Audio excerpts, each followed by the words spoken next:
Hey, this is Josh from As I Lay Dying, and you're watching this on the Marshalltown Chronicle.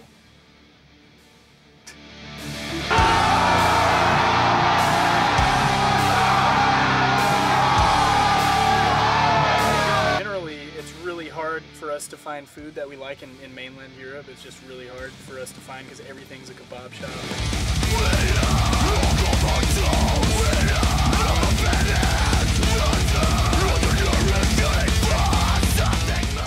Hey, this is As I Lay Dying's tour bus, and we're about to go interview Josh.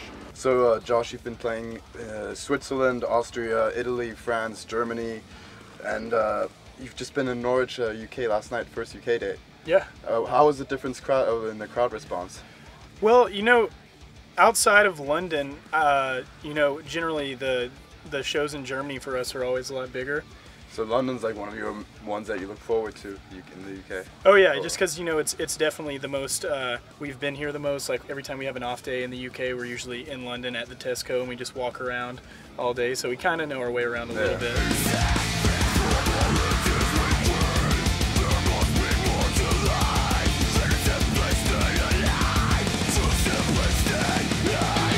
Your latest album, The Powerless Rise, has gotten great reception from the press as well as fans. How do you personally feel about that album?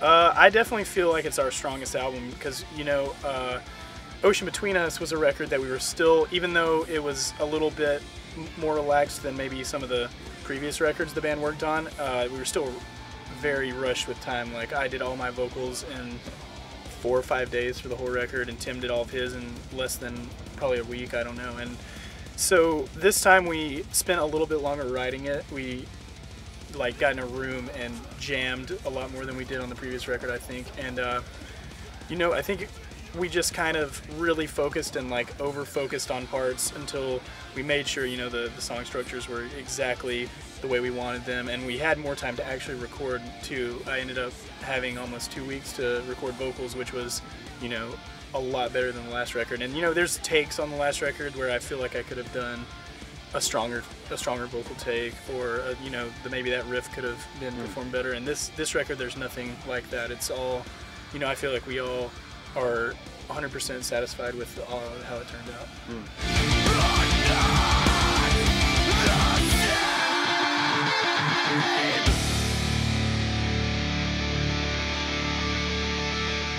Since you've been part of As I Lay Dying, which has been obviously a while now, since 2007, Yeah. What was the roughest, hardest time as a band? You know, I mean, there's never been anything too rough. I think it just, everybody gets stressed out when you're away from your family for 8 months, 9 months out of the year. So, you know, we this year we've probably been on tour 8 months, and the record wasn't even released until May. So, I think, you know, next year will probably be another one of those years. But we're all gonna get, I think, almost 2 months off after this tour. So we're all just, you know, just counting down the days. No, not that we don't want to play the shows in the UK. We're super stoked about those, but it's been a while since we spent a substantial amount of time at home, so everybody's looking forward to that, I think. All of you in the band are all Christians, but unlike other Christian metal bands, you don't put that stamp on your Christian metal band. Yeah. How are your feelings about bands that do put that stamp on them as a band?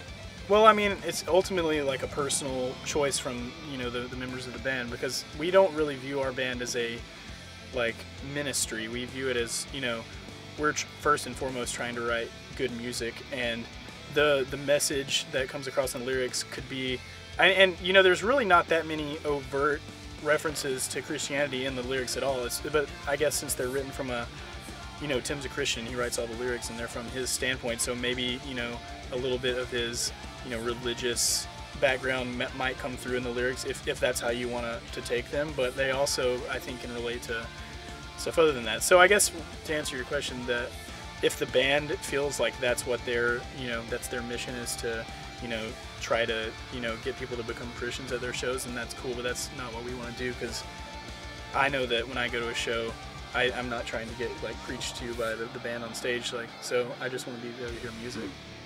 In regards to your record label, Metal Blade Records, out of your 5 releases, you've been with them for 4 since Fair World's collapse. What makes you so loyal with the label?